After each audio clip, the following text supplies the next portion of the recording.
नेमकं काय प्रकरण आहे? या प्रकरणी जे फिर्यादी आहे धर्माळे त्यांनी त्यांची 2020मध्ये एका महिलेशी ओळख झाली.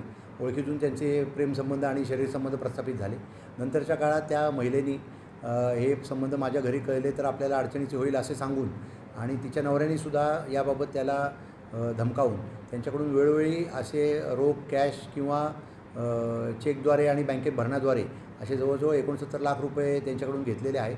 आणि याबाबतसुद्धा त्यांना आणखीन पैसे दे, नाहीतर मग तुझी सार्वजनिकरित्या बदनामी करू, पोस्ट ज्या आहेत त्या व्हायरल करू, अशा पद्धतीने विविध धमक्या देऊन त्यांच्याकडून पैसे उकळलेले आहेत आणि अजूनही त्यांना ते पैसे मागत होते.